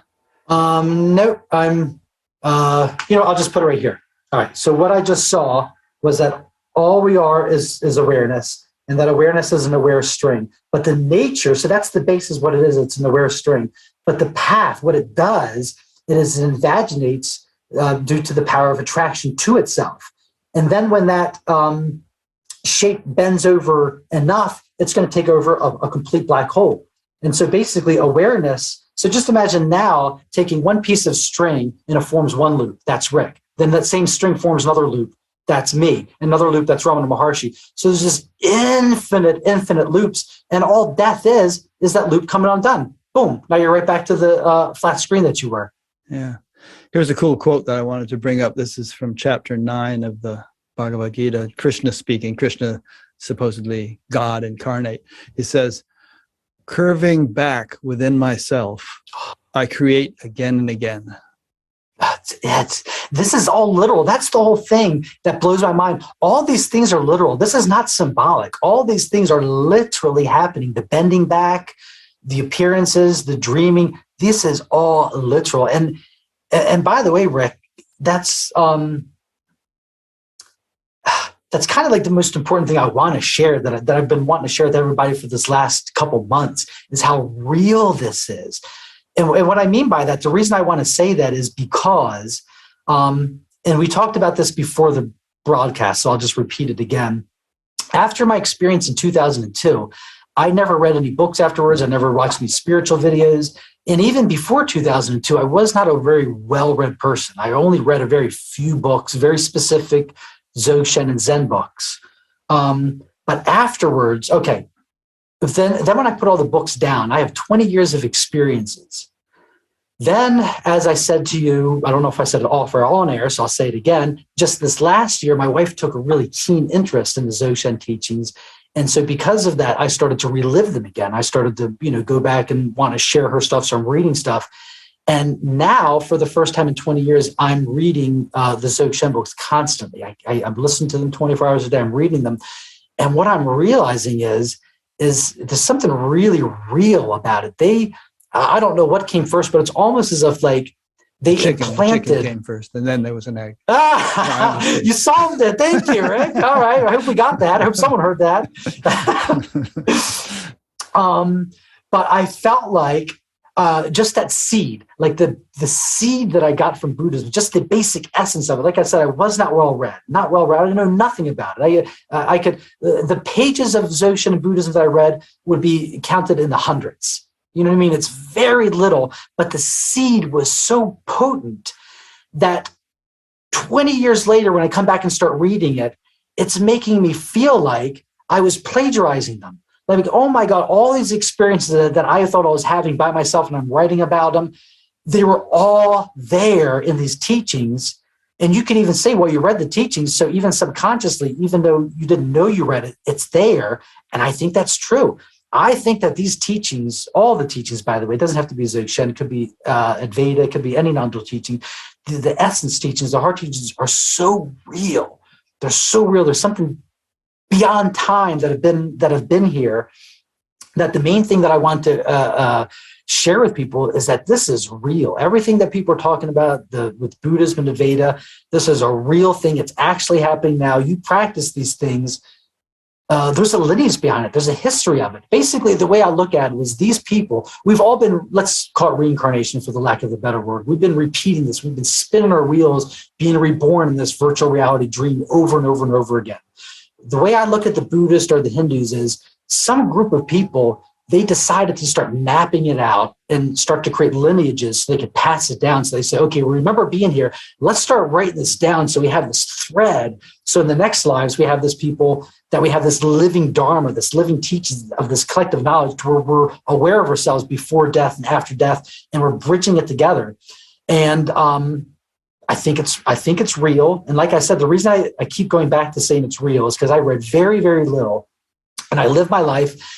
And by the way, my essence, my heart was to not have any philosophy, was to not have any teachings. I've never considered myself a Buddhist. Never, and even though Buddhist, I give it credit for everything. It's my heart, it's my essence. I owe everything to Buddhism, but never 1 second would I have ever considered myself a Buddhist, because the nature of Dzogchen just doesn't lend itself to you thinking about yourself as anything. It's just more beliefs. Like what a famous Dzogchen master said, why would you call yourself a Buddhist? Isn't being what you already are enough? Like, why do you have to add anything? Would you just adding more crap to it? So I forgot my basic point, but my basic point was that I was always just looking for the essence. And I was looking for the essence, and that because of my essence, I was attracted to the Dzogchen teachings because that's essence. Buddhism is a huge religion. If you're more on the religious path, learning, then you're going to be attracted to the Theravada teachings, the Buddhist teachings. But I don't know. I forgot my point. Well, there's one thing I want to get to before I run out of time, and there may be some things you want to get to before we run out of time. And that is that, you had this, I mean, a lot of people listening to this today might be thinking, well, yeah, but anything that comes as an experience isn't the ultimate reality, because the ultimate reality doesn't come and go, but experiences come and go.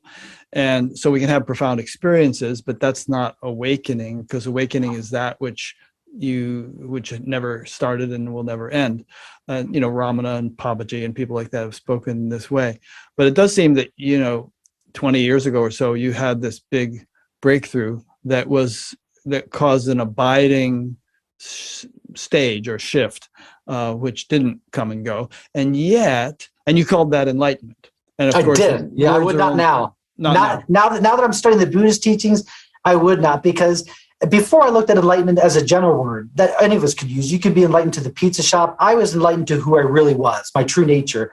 But now that I'm reading Buddhism, they hold enlightenment as waking up. Like I said, rainbow body. So no, Yeah, I much don't go bigger anywhere near where enchilada. yeah. Yeah, okay, that's the way I tend to reserve that word for something that hardly anybody Yeah. has get. But And we should, because that puts into context of what it actually is. It should have that seriousness of totally waking up. Totally, because that's what it is.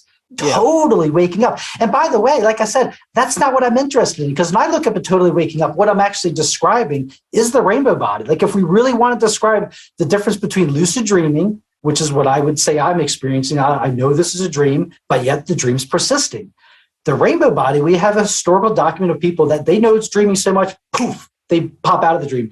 I'm not interested in that, Rick. I'm not interested whatsoever. As you, I'm just interested in service. I'm interested in awakening, continually practicing so I could be of service to the most. And to be honest with you, I don't believe that there's a final awakening. Even the rainbow body, I think they're going to wake up to find out there's just a whole other level, a whole other short across or something like that. But I don't know and I don't care. Like I said, we know who we are. We know what our true essence is, and we're not in control. And we're not here to try to control it. We're not here to try to want to go to heaven, to try to want this or want that. The only thing you should want is just to want to serve. And you are serving. You're already doing what you want just by being you and you're suffering and you're learning and everything. That is your service, your share. Okay, good. Yeah. And I would say, I mean, I'm not even attached to there being a rainbow body. Maybe that's just a mythological fantasy. Exactly. And there aren't any rainbow bodies. I don't care. Correct. But whatever, the ride we're on is really wonderful. And you were saying earlier that, life is kind of preparation for death. I also think death is preparation for life. If you read Michael Newton's books, for instance, he regressed people hypnotically back to the period between lives, and it's basically a school you go to for a while, and you review everything, you learn things, and then you work it out what your next life is going to be. And pardon? What'd you say, Irene? Oh, Irene said she hates school.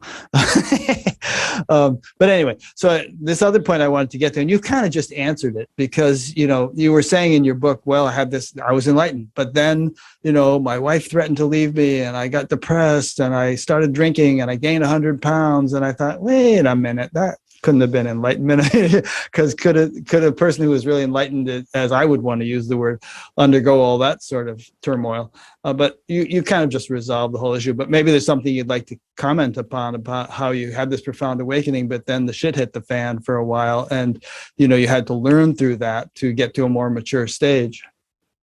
Yeah, I think I touched upon it earlier when I said that I think everything is the same. It's just whether it's gross levels or subtle levels. Mm-hmm. I think that's all there is. Everything's always going to be the same, whether it's a gross level or a subtle level.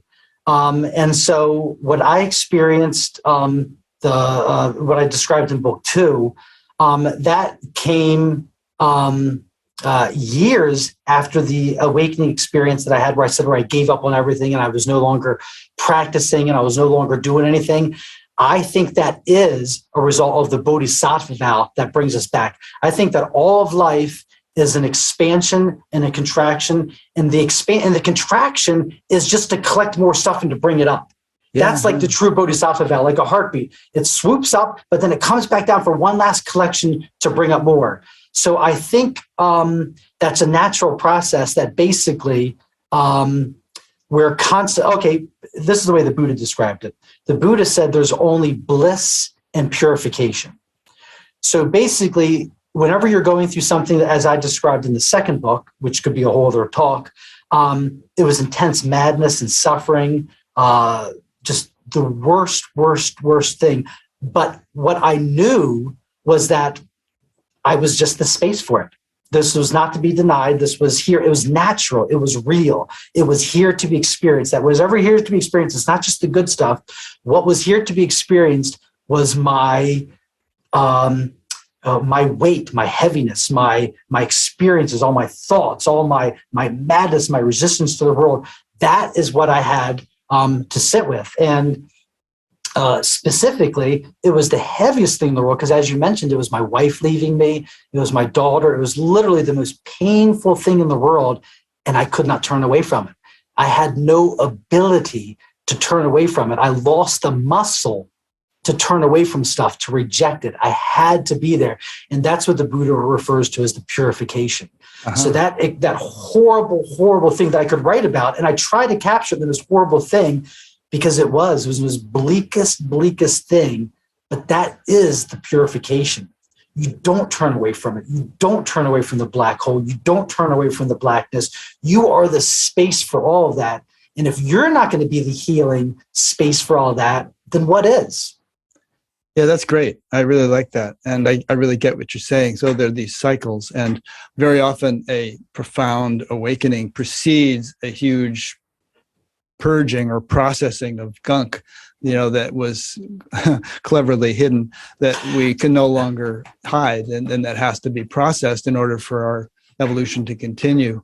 And I once heard a teacher say, someone asked him, well, what happens if you totally purify yourself? If all the hidden stuff has been purged and released, then what? Are you done? He said, no, then you start taking on cosmic stress, yes. the stress of the world.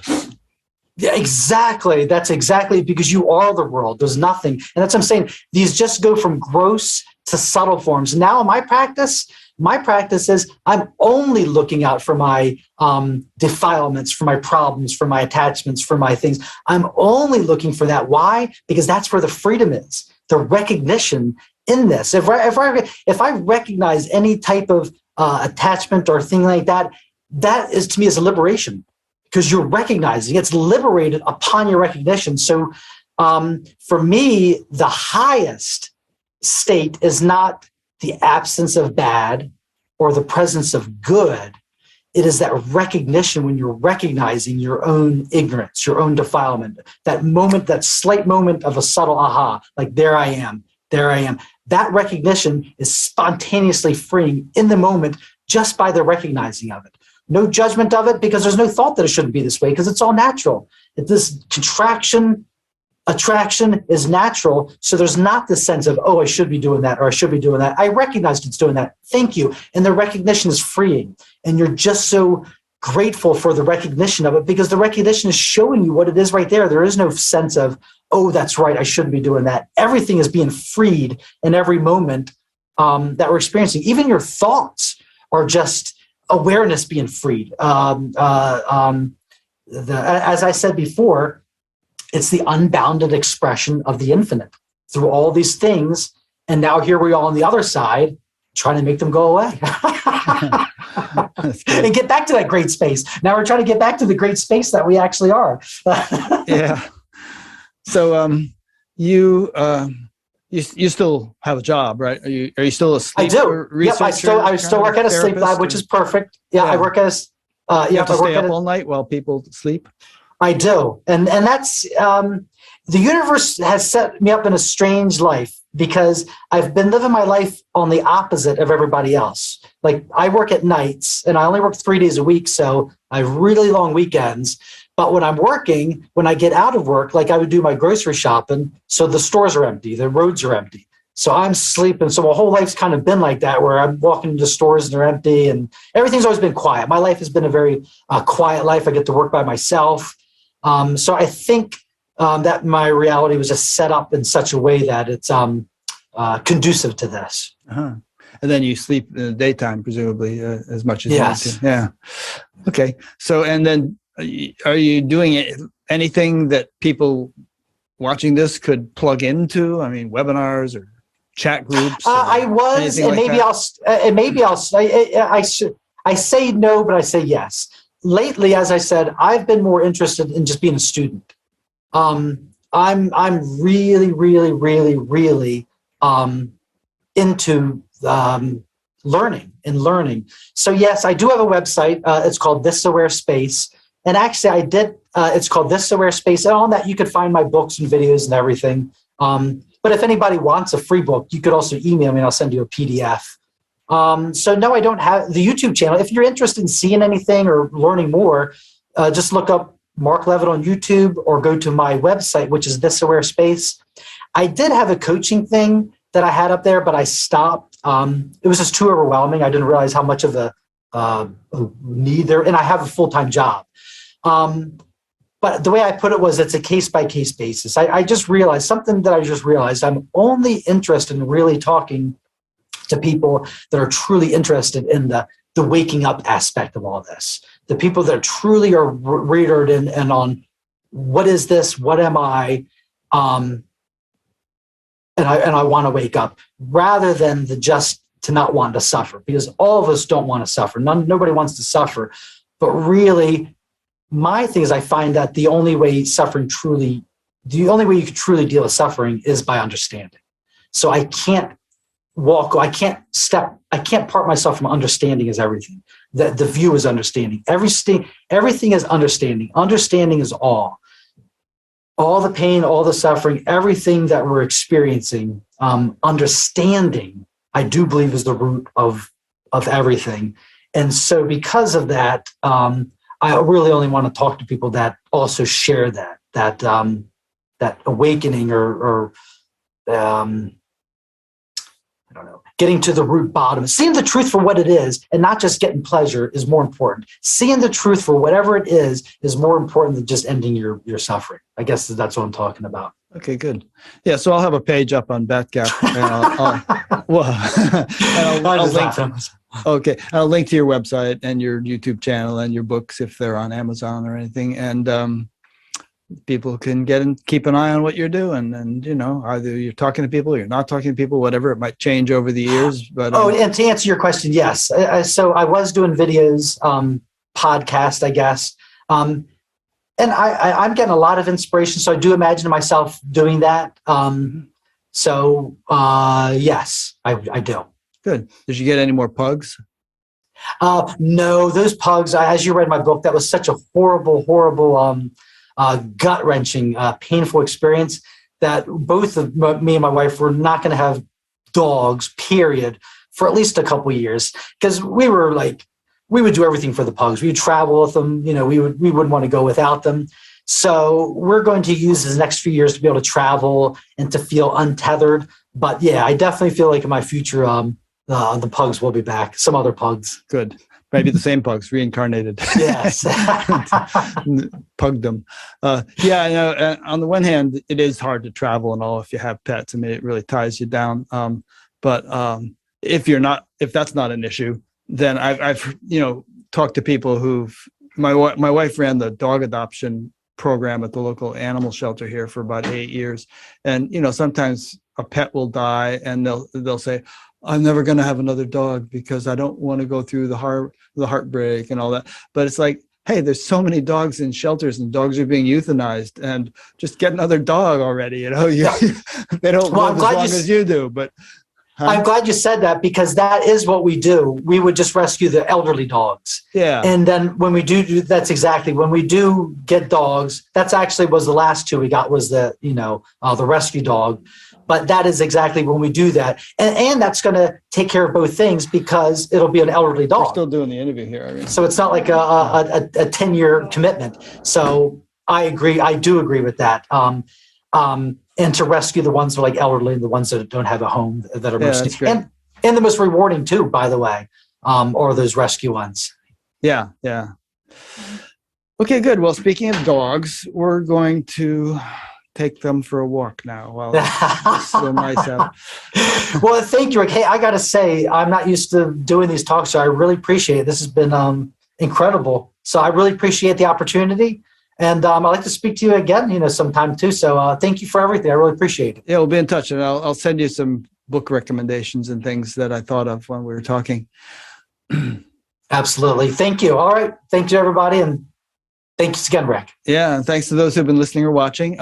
Next week, I'll be interviewing a guy named Andrew Holacek, and I think it might be Dzogchen that he's into also, and lucid dreaming and all kinds of stuff. So I've got about 14 hours worth of his books to listen to. I don't know whether I'll make it through them all.